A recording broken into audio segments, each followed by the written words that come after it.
이철입니다. 반갑습니다.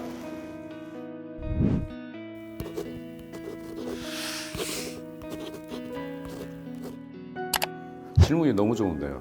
사연이 좀 있는데 법을 있다가 없다가 약화됐다가 다시 재제정한 거죠. 법을 제정할 때 어떤 고민이 있었냐면 사실은 지방에서의 지속가능 발전 정책은 자생적으로 스스로 막 해야 되는데 그걸 만약에 국가가 법으로 규제하면 이게 맞나?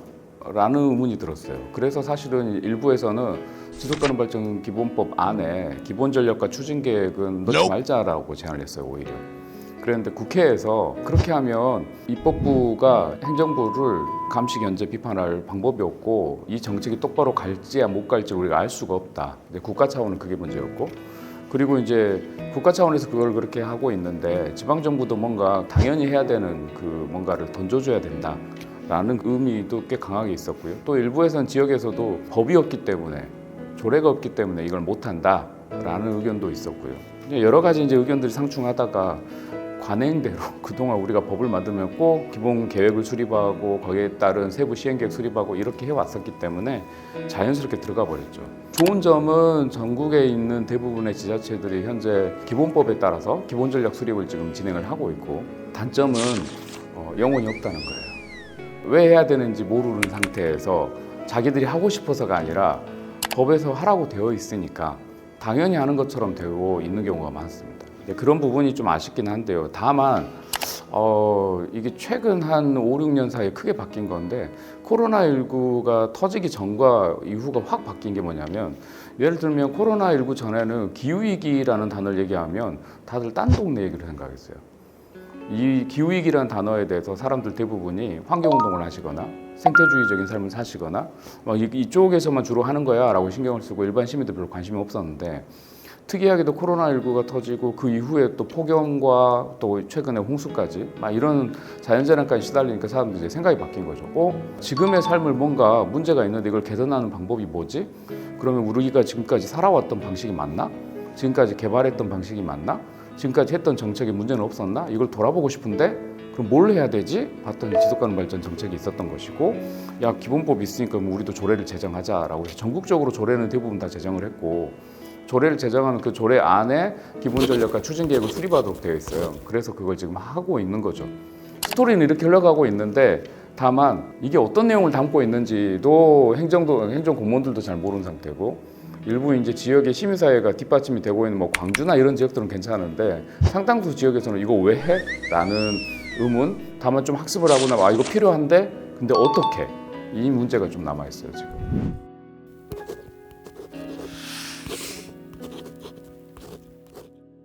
지속가능 발전이라는 게 무엇인가? 너무 근본적인 이야기인데 우리가 놓치는 것, 그리고 사실 이것 때문에 전략을 볼 때도, 그리고 광주형으로 만든다고 할 때도 무엇이 중요한지 한번 생각을 해볼 부분들이 있어요. 먼저 지속가능 발전이 뭔지 한번 생각을 해볼 때, 너무 잘 아는 얘기지만 영어로 Sustainable Development라고 되어 있잖아요. 우리가 어렸을 때 영어 단어를 외울 때 Sustain을 지탱하다, 지지하다라고 외웠지 이걸 지속하다라고 외우지 않거든요. 잘 사전에 있긴 한데 그거 아마 외우신 분은 아마 지금 영어 천재일 거예요. 공부 엄청 열심히 하신 분이에요. 원래 사실 지속가능 발전을 1987년에 브루트란트 보고서에서 국제적으로 합의를 할 때 정의가 뭐냐면, 미래 세대의 필요도 해치지 않으면서 현 세대의 필요를 충족하는 발전, 이렇게 정의를 하고 있잖아요. 이제 그런 관점에서 봤을 때 이제 어떤 문제가 발생하냐면, 우리나라로 그 용어가 번역해서 들어올 때 최초로 번역자들이 뭐라고 번역하냐면 1990년대하고 2000년대 초반까지 용어가 지탱 가능한 발전이라는 표현이 많이 나와요. 그 의미를 그대로 살린 거죠. 근데 이제 일설에 의하면 한자 문화권인 중국과 일본이 이걸 사실 한자 표기를 할 때 지속 가능 발전이라고 표기를 하니까 그걸 보고 우리도 통일을 한 거죠. 그러다 보니까 사람들이 뭔가를 지속이라는 표현이 들어가니까 그때부터는 계속의 의미가 강해져요. 지속 가능 발전 내에 계속의 의미가 없는 건 아닌데 사실은 가장 중요한 건 지탱의 의미가 더 강하거든요. 이제 그게 빠진 거죠. 그러다 보니까 생기는 문제가 한 가지가 있고, 그래서 사람들이 불과 10년 전만 해도 지속가능 발전이라는 용어를 쓰고 있는 신문 기사나 정치인들의 발언이나 쭉 들어보면은 뭔가를 계속하면 좋은 거야 라는 의도가 굉장히 강하게 들어가 있어요. 지속가능 발전의 본 취지에서는 만약에 우리가 지금 하고 있는 어떤 행위나 정책이 미래에 어떤 악영향을 준다 하면 돌이켜야 되는 거거든요. 근데 그걸 고려하지 않고 그냥 당장 GDP를 올릴 수 있어 하면 여기에 공장을 더 크게 세워야지, 굴뚝이 달려도 상관없어, 이거 똑같은 거예요 사실은. 제가 약간 극단적으로 얘기했지만 이제 그런 부분이 있었고요. 또 하나 그때 다들 놓치고 있는 게 한 가지 뭐냐면, 지속가능 발전의 정의 안에서 그렇게만 딱 정의한 게 아니고 단서 조항이 2개 있어요. 그 안에 제가 뭐 역으로 물어볼게요. 현 세대의 필요와 미래 세대의 필요를 얘기하잖아요. 그 필요는 누구의 필요를 말할까요? 그러니까 이게 너무 웃긴 게 뭐냐면, 다들 문헌에 현 세대의 필요, 미래 세대의 필요, 충족 이런 이제 그러니까 세대 간 형평성에 관련된 사전적 정의만 얘기하는데, 그 밑에 단서 조항 2개 굉장히 중요한데, 하나는 뭐냐면 그 필요는 전 세계 빈곤층과 취약계층의 필요를 얘기해요. 그러니까 지금 대한민국의 중산층으로 잘 살고 있는 나의 필요가 아니고, 나의 가족의 필요가 아니고, 우리 사회에 함께 살아가고 있는 빈곤층과 취약계층의 필요를 얘기하거든요. 지속가능 발전 목표를 유엔에서 발표를 할 때 사실 이거 공식 슬로건은 아니었거든요. No one leaves behind, 누구도 소외되지 않게 하겠다, 누구도 배제하지 않게 하겠다, 이 표현이 공식 슬로건은 아닌데 어디서나 보이는 슬로건이 되긴 했는데, 여하튼 그런 의미를 내포하고 있어요. 그래서 그게 한 가지 있고요. 또 하나는 뭐냐면, 두 번째 단서 조항은 생태계의 수용성 범위 내에서, 물론 향후에는 사회 경제적인 시스템이 나아지면서 개선이 될 수 있겠지만, 현재는 그 환경의 수용성을 고려하면서 발전을 하라는 거예요. 이게 굉장히 중요하거든요. 근데 이 2가지를 빼놓고 우리는 현 세대와 미래 세대만 얘기를 해. 이제 그런 문제가 있어요. 그래서 이 3가지를 조합해서 생각을 해보면 우리가 뭘 생각해야 되냐면, 현 세대와 미래 세대 간의 형평성, 내가 미래 세대에게 잘못된 영향을 주진 않을까라는 현 세대의 반성과 생각을 먼저 해야 되는 게 필요하고요. 두 번째는 이 필요가 단순히 우리만의 필요가 아니라 현재 세대 내에 우리와 함께 공존하고 살아가고 있는 빈곤층과 취약계층의 필요, 이게 중요하고요. 세 번째는 환경이에요. 생태계의 수용성을 벗어나는 형태의 우리가 발전을 하고자 한다면 그거는 한번 다시 생각을 해봐야 된다. 이 3가지 원칙을 놓고 이제 기본 전략을 수립하는 거죠. 그래서 사실 수립해 놓고 보면은 크게 바뀌거나 다르거나 그런 건 아닌데, 사실 이 관점을 갖고 있느냐 갖고 있지 않느냐에 따라서, 예를 들면 현재 광주시가 어떤 개발 계획을 갖고 있어요. 그럼 그게 과연 지속 가능한가? 라는 질문을 던졌을 때 이 3가지 답이 이거 적절하지 않는데? 라고 한다면 안 하는 게 맞는 거예요. 이제 사실 지속 가능성은 이 발전의 정의라는 게 현재의 기준과 미래 기준이 계속 바뀔 수밖에 없어요.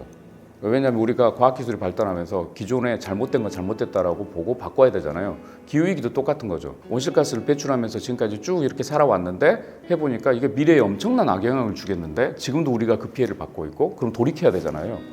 그런 문제를 생각해 본다면 지금 현재 우리가 하지 말아야 될 것이 무엇인지를 판단해 볼 필요가 있는 거죠.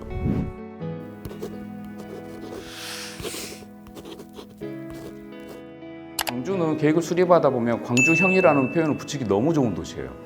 왜 그러냐면, 일단 환경적으로는 무등산, 영산강, 황룡강, 장목습지 이런 생태계 기반의 굉장히 많은 자원들을 갖고 있고, 또 하나는 우리는 민주인권 평화의 도시잖아요. 5.18이라는 엄청난 가치를 갖고 있어요. 이게 광주 안에 사는 사람들은 별로 못 느끼는데, 예를 들면 광주가 5월이 되면 관련된 세계 포럼들을 하잖아요.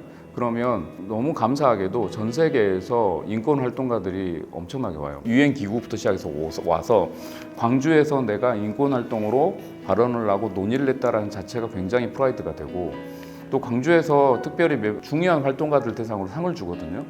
그거는 아시아 쪽의 인권 활동가들 입장에서는 노벨 평화상하고 똑같은 거예요. 그 정도로 위상이 있어요.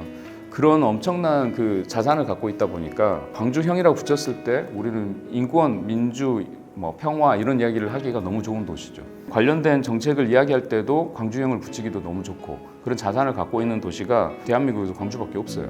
그런 민주주의의 표방을 갖고 있고, 또 시민성도 남다르기 때문에 이제 그런 자산들이 굉장히 중요한 거죠. 다만 그렇다고 해서 광주가 실제로 인권 도시냐라고 하면 또 다른 물음표가 들어갈 수밖에 없겠죠. 이제 거긴 다양한 이제 해석들이 들어가니까. 그럼에도 불구하고 계획 수립할 때는 너무 좋은 자산들과 특성들을 갖고 있어요. 그런 부분은 좋아요. 광주가 2015년부터 다양한 계획도 수립하고 해왔어요. 지속가능 발전 정책 분야에서. 근데 솔직히 말하면 혁신적이진 않아요. 왜 그러냐면, 기존에 이건 모든 정책이라는 것은 시민의 수용성 범위 내에서 이루어져요. 최근에 광주시가 대자보 도시를 하잖아요. 대중교통, 자동차, 보행 중심의 도시를 합시다 하는데 거기에 동의하십니까? 여기 계신 분들은? 당장 자가용 다 그만 타고 버스, 대중교통, 지하철, 자전거만 타고 보행 좋은 친화적인 도시로 만드는데 모든 도로를 폐쇄하겠습니다 하면 동의하실 수 있어요? 그게 수용성이에요. 정책의 수용성을 시민들이 받아들이지 못하는데 혁신적인 걸 던져봤자 시민들이 반발하면 절대 이루어질 수 없어요. 그냥 그건 페이퍼일 뿐이에요. 아무리 예산이 수반되고 뭐가 된다고 해도 안 돼요. 지속가능 발전 영역에서 기본적으로 가장 중요한 부분 중 하나가 시민들과 함께 토론하고 서로 상호학습하면서 올바른 방향이 무엇인지 소통과 대화하고 타협하고 이런 게 더 중요해요. 지금 이제 그게 기본적으로 바탕이 됐을 때 지속가능 발전 뭐 기본 전략이든 추진 계획이든 갈 수 있는 거고요. 우리나라가 민주주의 운동이 일어나고 또 민주화 사회가 되고 그러니까 여기까지 오는데 시간이 그렇게 길진 않았어요. 그러다 보니까 거버넌스 요즘 협치라고 하잖아요. 함께 다스린다고 하거든요. 협치의 의미는 함께 다스리는 게 체질화되어 있지는 않아요. 그게 좀 문제가 있어요. 그러다 보니까 일단 행정은 굉장히 어떤 자세냐면 시민들한테 공공 서비스를 제공해 줘야 될 의무의 당사자로서만 본인들이 인식을 하고 있고 시민들도 그걸 너무 당연하게 생각해요. 근데 사실은 도시에 사는 시민들은 시민의 권리라는 게 있거든요. 일종의 이제 도시에 대한 권리 아니면 요즘 도시권이라고도 하는데 뭐냐면 도시를 어떻게 함께 만들어갈 것인가 거기에 대한 참여의 권리가 굉장히 중요해요. 근데 우리는 아직 그게 좀 약해요.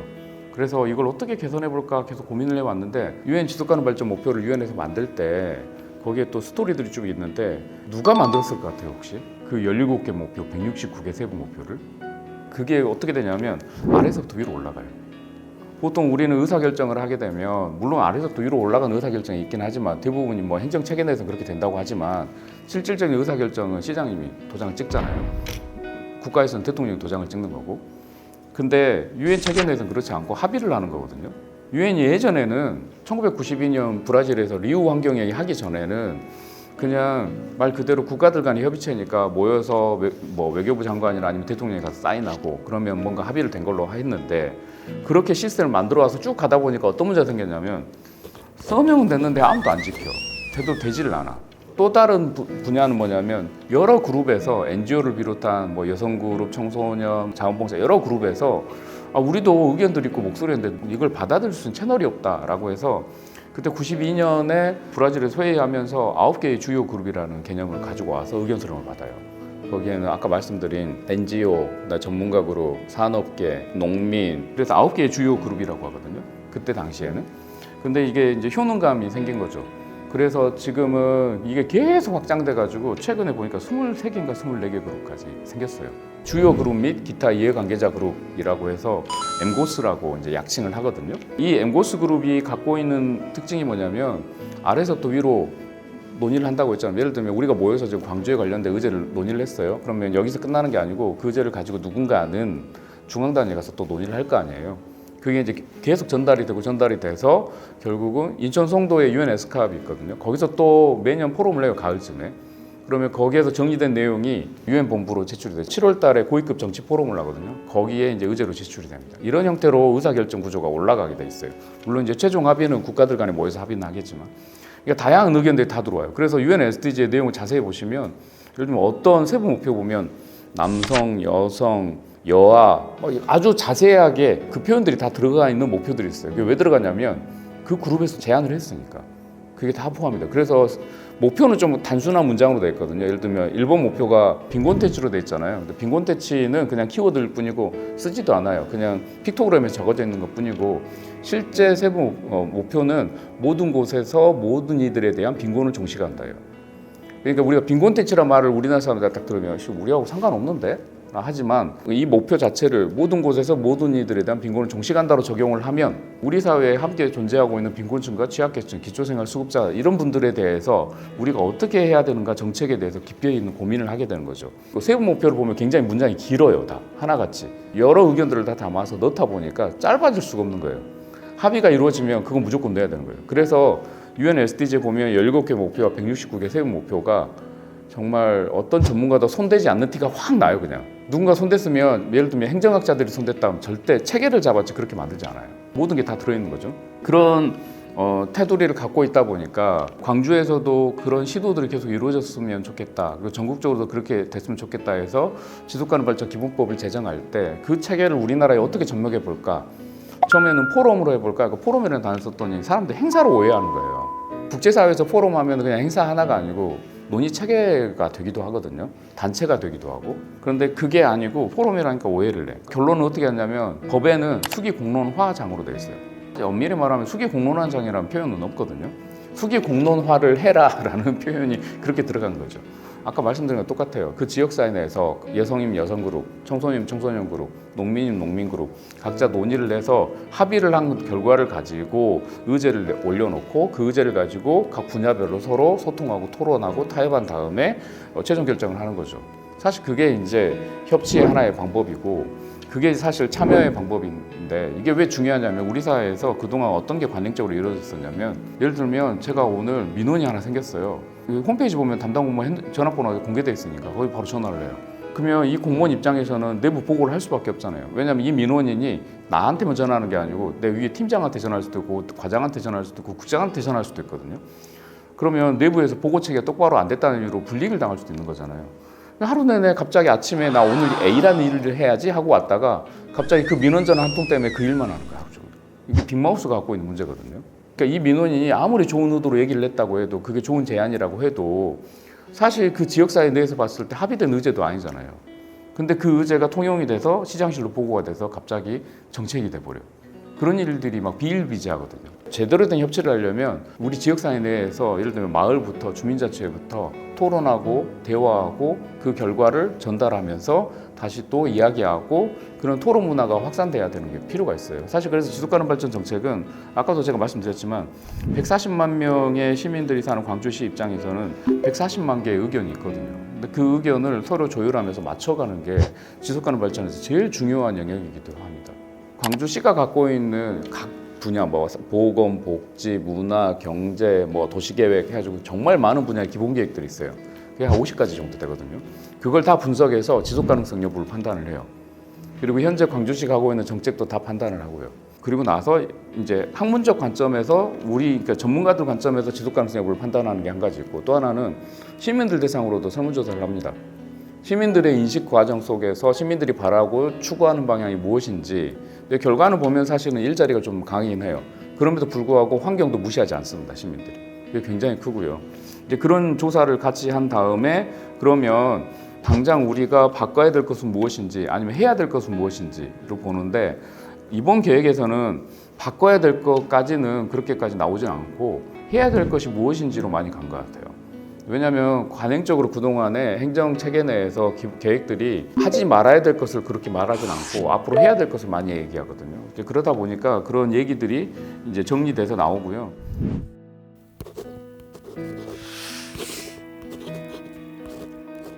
광주의 경우에 온실가스 배출량의 직접 배출원만 놓고 보면 56% 정도가 수송에서 나와요. 그래서 거기에 나오는 온실가스 배출량을 산정해서 보면은 직접 배출원만 놓고 봤을 때 수송 부분은 뭐겠어요? 다 자동차예요. 지금 한 70여만 대 될 거예요. 자동차 등록 대수가. 인구는 140만인데 2인 1가. 그걸 그러면 상당 부분 줄여야 돼요. 아니면 운행을 않거나 대중교통 전환을 해야 되는 거예요. 광주시가 당장 이거 하자고 하면 할 수 있어요? 못 하잖아요. 아까 제가 말씀드린 것처럼. 그러니까 현재 기본전력과 추진 계획이 좀 진보적인 생각을 갖고 계신 분들한테는 굉장히 나이브한 거죠. 왜냐하면 그 정도 합의된 우리 사회의 수준을 반영한 계획이거든요. 현재 상황이. 근데 만약에 이게 더 진보적으로 가려면 말씀하신 대로 우리끼리 따로 계획 만들게 그것도 해야죠. 그래서 그 계획을 만들어서 실행체계를 만들고 뭔가를 더 한다. 그렇게 해서 확산이 됐다. 그래서 시민들이 거기에 수용을 한다. 하면 대자보 도시가 되는 거예요. 이제 결국은. 그 단계를 밟는데 광주시가 의욕적으로 막 갈 수는 없어요. 광주시는 중도적으로 뭐 기계적 중립이라는 건 아니고 지금 현재 시민들의 수용성을 파악해 가면서 시민들이 만족하고 갈 수 있는 범위 내에서밖에 못 가는 문제가 있어요. 근데 이걸 무조건 비판할 수는 없거든요. 뭐 그렇다 해서 퇴보하려는 건 아니고 뭔가 하려고 하니까 선언은 계속 하잖아요. 근데 그걸 나쁘다고 할 수는 없고 그러면 우리 사회 수준에 맞춰서 설정된 것을 먼저 제대로 보면서 같이 갈 수 있는 방법들을 각자 도출해서 말씀하신 실천 의제로 만들어내야죠. 그리고 나서 그걸 활동하고 시민들이 수용한다 그러면 오케이 가는 거죠. 뭐 예를 들면 이런 것도 있어요. 보통 아까 제가 대자보 도시 얘기했잖아요. 대중교통 이용합시다 하면은 다들 불편해부터 말씀하세요. 근데 사실 맞아요. 불편해요. 그래서 누군가는 그래요. 아니, 탄소 중립을 해야 되고 미래를 생각하면 불편한 걸 감수해야지 하는데 저는 거긴 동의하지 않아요. 불편한 건 불편한 거지 어떻게 그걸 감수해. 그거는 설득할 수 있는 것도 아니고 시민의 수용소 늘리는 것도 아니에요. 근데 우리는 대중교통 이용을 해야 된다 말을 해야 돼요. 그래서 고민이 됐죠. 그러던 와중에 어떤 게 있었냐면 지역에서 활동하다가 서울에 사무실 있으니까 이제 서울 왔다 갔다 하는데 서울 가면 낮 시간대 돌아다니다 보면 저처럼 비만이신 분이 잘 안 보여요. 근데 지방에 가면은 저보다 더한 사람들 수도 없이 세고 셌어요. 그거 이상하다 생각을 하고 있었어요. 그러다가 한번 이제 작년에 이제 런던에서 있으면서 봤더니 거기도 똑같은 거예요. 런던에서는 비만이신 분을 거의 못 봤는데 지방 도시에 가면은 그냥 다 비만이신 분들인 거예요. 제가 이제 느낀 게 뭐냐면 그때 이건 대중교통하고 관련이 있다. 한국 돌아오면 연구를 해봐야겠다 생각하고 연구하려고 자료를 쭉 찾아봤더니 이미 의학계에서 상당 부분 연구를 해놨어요. 어떤 연구들이 있냐면 우리나라에서 비만율이 높은 도시 상위를 뽑고 비만율이 낮은 도시 상위를 뽑은 다음에 대중교통 만족도나 대중교통에 관련된 지표들 있잖아요. 그거 연결을 시켜봤더니 상관성이 엄청나게 높은 거예요. 우리나라에서 비만율이 제일 낮은 도시들이 서울, 부산, 대구 이렇게 돼 있어요. 대중교통이 잘 되는 도시들. 왜 그러냐면 우리가 퍼스트 마일, 라스트 마일이라는 게 있어요. 그게 뭐냐면 내가 현관문을 열고 나와서 대중교통 이용하려면 걸어가야 되잖아요. 그 걸어가는 시간도 있고 그다음에 버스를 타고 정류장 내려서 또 걸어가는 시간. 이게 퍼스트 마일과 라스트 마일이거든요. 일단 대중교통 이용하면 하루에 10,000보는 무조건 걷는 거예요. 그래서 이게 건강 지표하고 엄청나게 크게 연관되어 있고요. 그래서 보통 사람들이 생각하기에 시골에 살면 농촌에 살면 공기 좋고 물 좋고 환경이 좋으니까 건강할 거야 하는데 건강 지표가 다 안 좋아요. 대중교통이 거의 붕괴된 상태라서 자가용 승용차가 아니면 이동 자체를 못 하니까 몸 상태가 건강해질 수 없는 거죠. 그래서 요즘 드는 생각이 이거죠. 아, 나와 내 가족과 지구의 건강을 지키려면 대중교통 이용해야 되는구나. 그리고 정책을 설계한 사람은 그냥 단순히 자가용 승용차 빨리 가는 거에 집중해서는 안 되고 그러면 건강 이슈를 낮추는 거니까 어떻게 하면 사람들이 더 걷게 하고 또 대중교통 이용하면서 건강한 삶을 살게 할 것인가. 근데 이렇게도 보기도 하고요. 실제로 미국에서는 이런 연구들도 있어요. 대중교통 이용률을 1% 늘리면 비만율이 0.4%인가 6% 내려간대요. 그래서 결론은 뭐였냐면 그 연구에서는 의료보험 재정 지수를 낮출 수 있다. 교통정책 하나 바꾼 걸로 시민들 건강을 담보할 수 있다. 이런 게 하나 있고요. 우리가 최근에도 홍수 났잖아요. 그러니까 재난이 막 발생하면 당장 현장에서 필요한 건 이제 그 복구 문제는 전문가들이 해야 되니까 위험한 현장에 자원봉사자들 들어갈 수는 없는데 일상에서의 복구는 자원봉사자들 들어가서 좀 손을 넣어줘야 되거든요.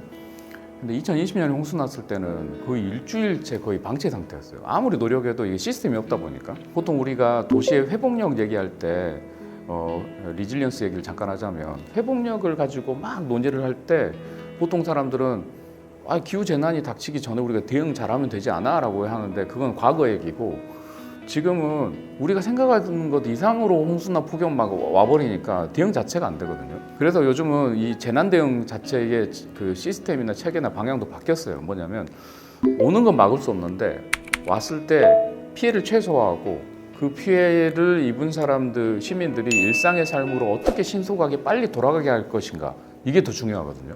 그래서 이제 연구를 해봤더니 스스로 그 도시 자체가 회복력을 갖는데 제일 좋게 만들려면 뭘 신경 써야 될까 봤더니 자원봉사율이더라고요. 그 도시의 사람들이 얼마나 자원봉사에 참여하느냐가 아예 성패를 좌우하는 거예요. 하드웨어를 얼마나 투입하고 예산을 투입했는데 그게 중요한 게 아니고.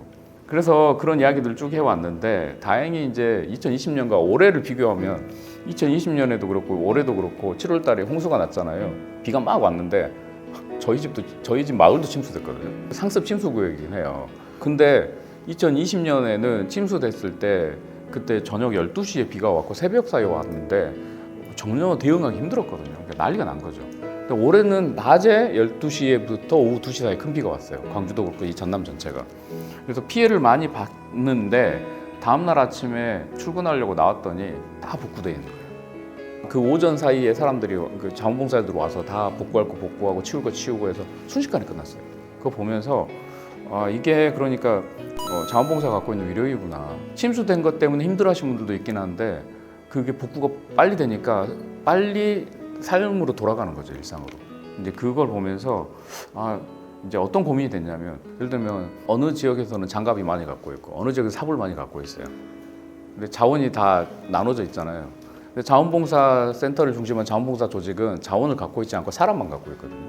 그러면 어떤 컨트롤 타워가 연결을 해줘서 자원을 배급을 해줘야 되고 또 현장에 문제가 발생했는데 당장 투입해달라고 연락이 딱 갔는데 가서 봤더니 너무 위험해. 그럼 못 들어가요. 전문 인력이 들어가야 되는 부분이 있죠. 그럴 때는 그런 것들도 조율을 해야 되고 비유를 하자면 십자수를 놓을 때 앞에서 딱 봤을 땐 깔끔해 보이는데 뒤는 엉망이잖아요.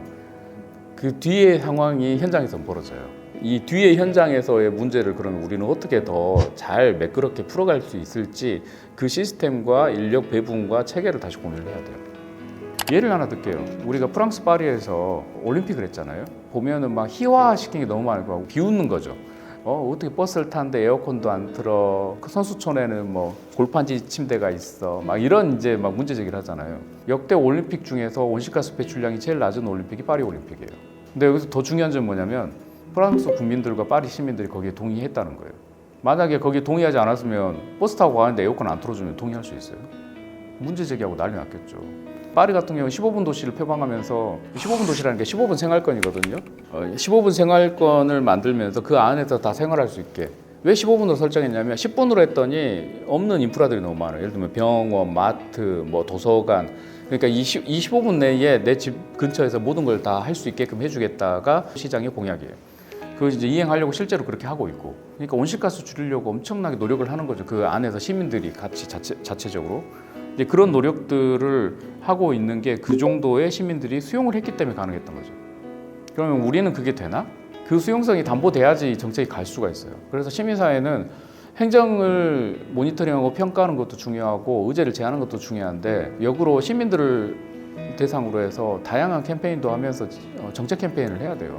그러면 설득을 해야 되는 거고 이게 동시에 같이 가야 돼요. 그러지 않고서는 아무리 우리가 바라는 정말 좋은 지속가능 발전 뭐 선언을 하든 뭘 하든 아무것도 안 됩니다.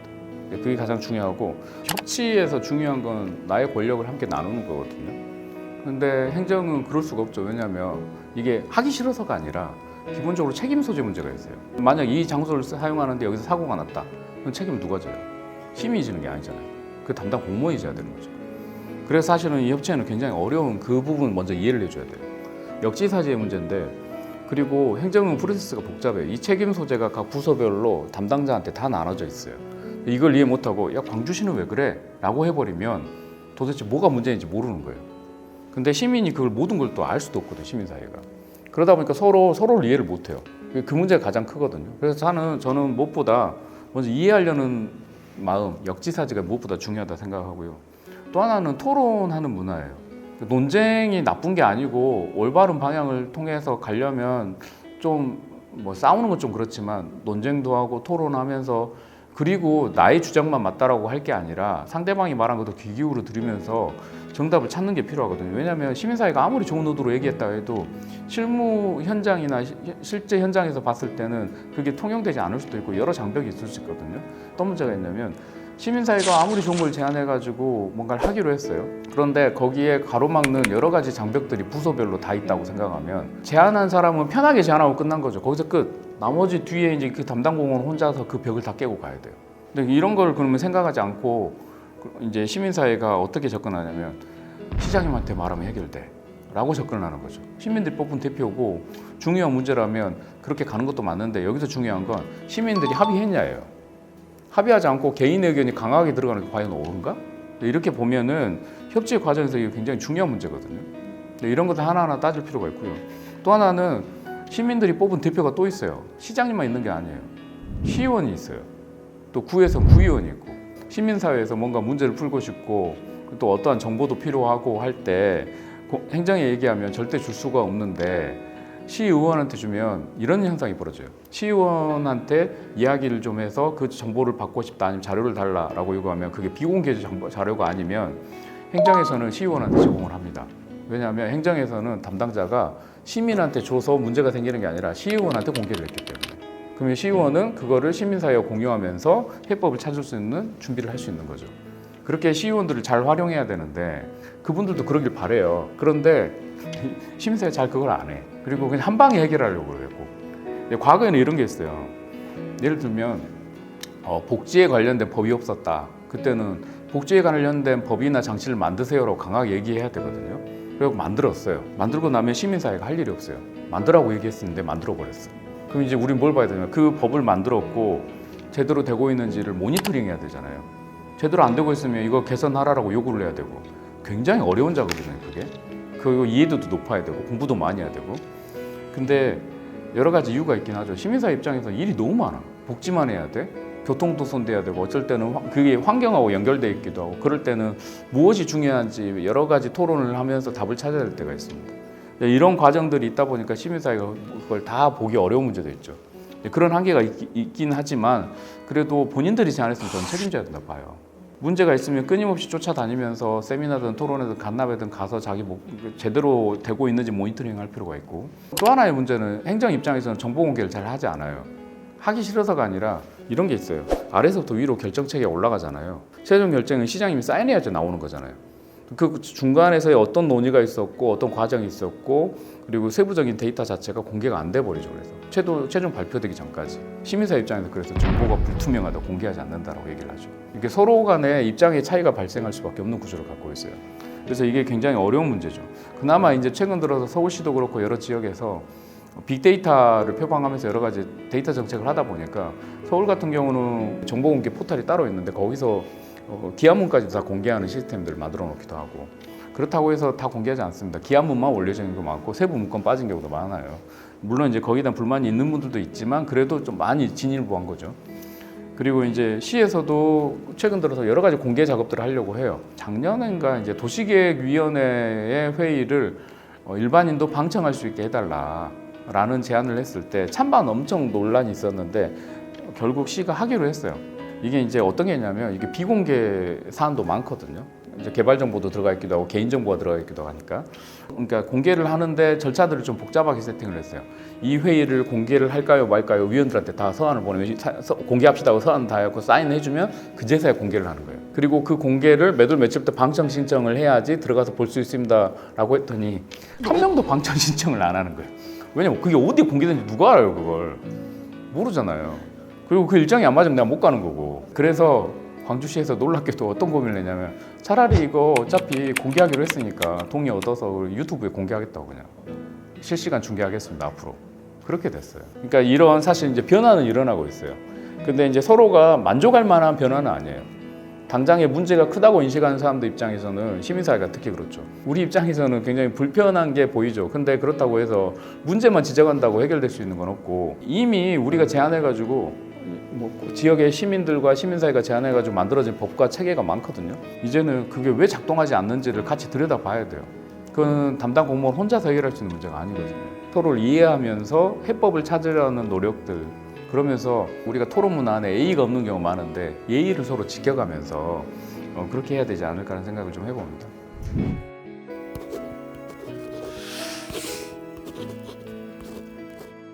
여러 가지를 생각을 해봐야 되는데 큰 틀에 두 가지인데 하나는 기본 전략과 추진 계획이 생명력을 과연 가질 수 있을까라는 생각이 조금 있어요.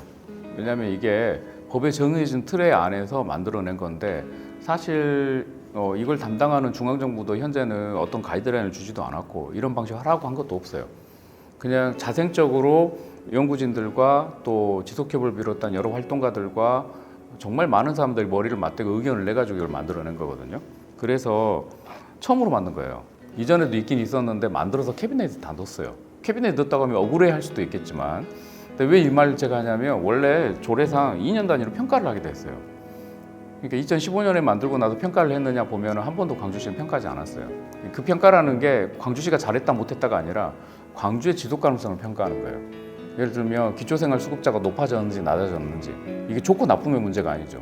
높아졌다면 우리는 거기에 어떻게 대응하고 있는지 이걸 보는 거예요. 예를 들면 빈곤율이 올라갔어요. 그러면 문제가 있는 거잖아요. 그러면 이 문제를 개선하기 위한 방안은 무엇인지. 자살률이 올라갔어요. 광주시가 요즘 계속 올라가거든요. 심각해요, 이 문제가. 그럼 이 문제는 어떻게 할 것인지. 이게 사실은 중요한 평가 지표인데 이런 평가들을 안 해왔어요, 지금까지. 그래서 지속가능성 평가는 그러니까 행정이 잘했냐 못했냐가 아니라 그 공동체가 잘했느냐 아니 올바른 방향으로 가고 있느냐 아니면 문제가 있는지 없는지를 보는 거거든요.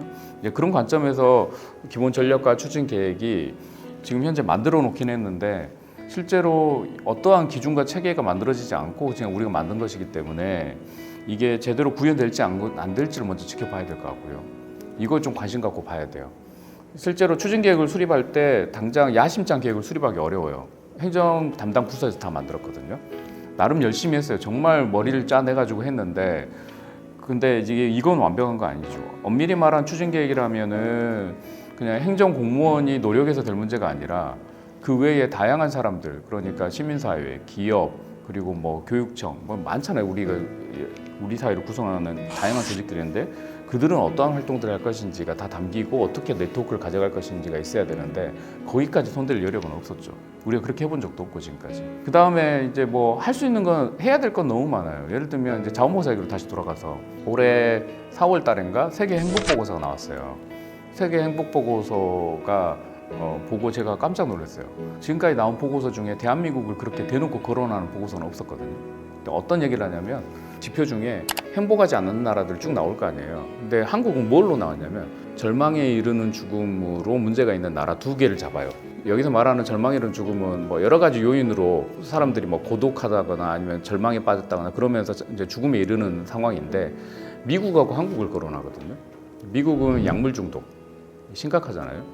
한국은 자살률. 사회 분야 연구를 해봤더니 거기 챕터 6인가 보면 그 연구 결과들이 있는데 전 세계적으로 절망에 이르는 죽음이 가장 낮은 나라들은 이타적인 행위를 하거나 기부 활동을 하거나 자원봉사를 많이 하는 사회일수록 이게 낮더라. 그래서 한국 니네도 이런 걸 좀 신경 써라. 결국 뭐냐면 자원봉사자 참여자 수를 늘리거나 또 요즘 기부 많이 안 하잖아요. 기부를 하거나 그리고 이타적인 마음으로 누군가를 돕거나 이런 사회일수록 좋은 사회, 지속 가능한 사회가 될 수 있겠죠. 이제 이런 활동들을 우리는 어떻게 할 것인가. 중요한 건 추진 계획은 광주시가 한다 치고 기본 전략 안에 목표와 세부 목표가 있잖아요. 그 목표 달성을 위해서 우리는 무엇을 할 것인지, 건강한 삶을 위해서 우리는 무엇을 할 것인지 이런 걸 생각해 봐야겠죠. 또 하나는 뭐가 있냐면 지속 가능성 사전 검토제가 법안에, 그러니까 조례안에도 있고 법에도 포함되어 있어요. 그게 뭐냐면 지금 현재 광주시도 고민하는 게 여러 가지 국책 사업이든 뭐든 사업을 할 때 예산을 막 가지고 와서 개발 사업을 계속 해왔는데 이제 돈이 없어요. 재정적 한계에 봉착했고, 예를 들면 예전에는 신규 도로를 개설하는 공사비가 굉장히 많았거든요. 도로 개설을 다 했어. 이제 필요한 건 관리 비용인 거예요. 싱크홀, 포트홀 막 나오잖아요. 관리하는 게 굉장히 중요해져요. 거기에 예산은 계속 올라가. 그러니까 이제 고민을 하는 거죠. 더 새로운 인프라를 늘렸을 때 우리가 관리할 수 있는 능력이 있나? 그래서 사실 지속가능성 사전검토제 얘기가 나오는 거죠. 이게 현 세대의 필요도 채워주지만 미래에 문제가 된다면 이거 해야 돼 말아야 돼. 이걸 한번 보겠다. 이것도 아주 진보적이고 야심찬 수준에서 가는 건 아니고 아까 말씀드린 대로 우리 광주 지역사회 내에서의 생태계 수용성 범위 내에서만 갈 수 있어요. 1992년에 브라질 리우 환경회의 때 공고를 했던 게 뭐냐면 국가는 의제 21을, 지방정부는 지방의제 21을 1996년까지 만드세요라고 공고를 해요. 그 외에 정말 많은 사람들이 참여를 했거든요. 우리나라에서도. 거기에 갔던 분들이 한국에 돌아와서 야 우리도 뭔가를 해보자 라고 해서 각 지역별로 노력을 했고, 광주는 좀 특이하게 했어요. 그걸 어떻게 했냐면 사무국을 만들고, 그리고 수많은 집단들, 당시에 1차 의제 보고서를 보면 뭐 광주의 지역사회 오피니언 리더들은 다 모인 것 같아요. 전부 다 모여서 모든 분야가 다 모여서 푸른 광주를 만들기 위해서 뭘 해볼까? 그런 논의들을 막 해요. 그리고 나서 보고서가 2년 만에 나와요. 다른 데는 몇 개월 만에 뚝딱 만들었는데 여기만 특이해. 의제를 만드세요라고 공고를 했잖아요. 그러면 의제만 보고서만 만들면 되는 건데 특이하게 우리나라만 지방의제 21 보고서만 만드는 걸로는 안 되고 이걸 우리가 뭔가 할 수 있는 방향으로 가야 돼. 그래서 추진 사무국을 다 만들어요. 지역별로. 그래서 다 100여 개 넘게 만들거든요. 이게 가능했던 게 당시에 90년대 초반부터 중반까지 민주화 운동이 끝난 건 아니지만 이제 뭐 군사적 독재도 무너졌고 그냥 뭔가 이제 새로운 변화들 찾고 그러다 보니까 민주화 운동을 하던 여러 그 진보 그룹들이 여러 그룹으로 흩어져 가요. 그 중에 하나가 이쪽에도 들어오게 되는 거죠. 그러면서 협치가 중요하다. 거버넌스도 학습하면서 새로운 뭐랄까 발전의 방향들을 찾게 되고 협의회들이 쭉 만들어졌거든요. 어떤 분들 그래요. 야 이제 여러 중간 지역들이 있고 행정도 지속가능 발전 정책 기본 전략도 만드는데 협의회가 이제 필요 없지 않을까? 라는 말씀들을 하세요. 그래서 저도 이제 곰곰이 생각을 해봤죠. 협의회가 필요할까 필요 안 할까? 체크리스트 만들고 체크를 해보면 어떤 결과 나오냐면 협의회가 없으면 이 목소리를 낼 수 있는 조직이 없어요. 아직까지는. 그러니까 이게 만약에 주류화가 되면 이제 없어지는 게 맞는데 그럴 단계에 이르지 않았다는 게 한 가지 문제가 있고, 그리고 아직도 우리 사회는 이제 여러 정책과 공약들이나 뭐 다 보더라도 성장 지향적인 게 굉장히 강해요. 그것도 그냥 좋은 성장이 아니고 양적 성장. 일단 GDP나 내 개인으로 따졌을 때 내 월급을 올리는 방향. 이렇게만 접근을 하거든요. 이제 우리 사회의 공동의 뭐랄까 삶의 질이라든지 우리 사회 전체적인 어떤 뭐랄까 더 나은 삶이라든지 이런 고민보다는 아직까지 그쪽이 좀 강해서 좀 부족한 부분들이 많다. 물론 뭐 선진국들하고 비교해서 뭐 큰 차이가 있는 건 아닌데 뭔가 좀 다른 방향을 찾아야 될 필요가 있어요. 이제 그런 측면에서 일종의 테이블인 거죠. 어느 단위에서는 이런 걸 논의하고 또 문제를 풀기 위한 방법도 제안하고 하는 곳이 있어야 되는데 아직까지는 지속협이 그 역할을 해야 된다고 저는 생각을 합니다. 계획 하나 세웠다 해서 되는 건 아무것도 없거든요. 그냥 보고서일 뿐이고 더 중요한 건 그 계획에 담긴 내용을 그 중에 시민들이 원하는 게 있다면 하나씩 만들어 보는 거, 실제로 해보는 거. 그게 굉장히 중요해요. 의견 수렴 과정에서 수많은 의견들을 들었는데 들으면서도 안타까웠던 점은 깊이 있는 고민이 상당히 많이 부족해요. 뭐냐면 과거에는 이거 만들어, 이거 빨리 해 라고 하는 걸 목소리를 냈거든요. 이제 아까 말씀드린 것처럼 그렇게 했는데 이미 다 있어요. 시스템은 있는데 예를 들면 우리가 귤을 만들려고 제안을 했는데 만들어진 건 지금 탱자예요. 그러면 이게 귤로 바꿔야 될 거 아니에요. 그러려면 귤로 바꾸기 위한 방법들을 끊임없이 고민하면서 이야기를 해줘야 되거든요. 근데 그건 그냥 행정한테 맡겼다, 광주시한테 맡겼다 했을 때 광주시는 결국은 담당자 한 명이란 말이에요. 그 담당자 한 명이 있을까요? 아니면 그런 생각을 모아서 같이 하고 있는 소규모 집단 5명, 10명 이 그룹이 있을까요? 그래서 사실은 청년 그룹도 자기들 생각이 있으면 모여서 토론하면서 계속해서 의견들을 냈고 그런 이제 의사결정 수렴할 수 있는 체계들이 여러 가지가 있고 방법은 다양하게 있거든요. 시청 홈페이지에 내기도 하고 또 자기 지역구 시의원 찾아가서 건의할 수도 있고 면담 신청해갖고 만나서 의견 제안하고 그냥 한두 줄짜리 얘기 아니고 구체적으로 고민해서 이거 이렇게 하면 될 수 있을까 더 하면 그쪽에서 굉장히 강력하게 그러면 어떤 자원이 있고 현재 수준이 어떻고 하는 걸 집행부 행정을 통해서 파악해가지고 다시 제안할 수 있거든요. 그런 과정들이 필요한 겁니다. 그다음에 모니터링이 굉장히 중요하고요. 그 모니터링이라는 게 별거 없어요. 내가 제안한 게 과연 제대로 되고 있는지 제대로 안 되고 있다면 그냥 화만 내고 끝낼 게 아니라 에이 또 안 됐네 하고 이럴 게 아니라 이거 되게 하려면 또 뭘 건드려야 되지? 이걸 끊임없이 그러면서 서로 예의를 갖춰가면서 꼭 그렇게 해야 된다 이런 생각이 듭니다. 전 세계적으로 봤을 때 이렇게 추진 사무국을 만든 나라가 이제 제가 다 찾아본 건 아닌데 이탈리아하고 우리나라예요. 이탈리아는 그래서 이 지방의제 21 추진 기구들이 지금 뭐 하고 있냐면 에코뮤지엄이라고 우리로 따지면 마을 공동체 운동을 해요. 그러니까 실천 운동을 마을에서 하는 거죠. 그리고 나서 그 여러 가지 다양한 사례들이 있긴 한데, 근데 우리나라는 마을로 들어가는 시도들을 하다가 뭐 그 관련된 중간 지적이 나오고 결국은 지금도 지속가능 발전 정책의 주류화를 위해서 여러 가지 역할들을 하는 거죠. 그래서 사실은 법적으로 정해진 역할이라고 보기엔 좀 애매한 이런 역할들을 만들어가지고 그 일을 하고 있어요 지금. 그게 좀 재밌는 현상이죠.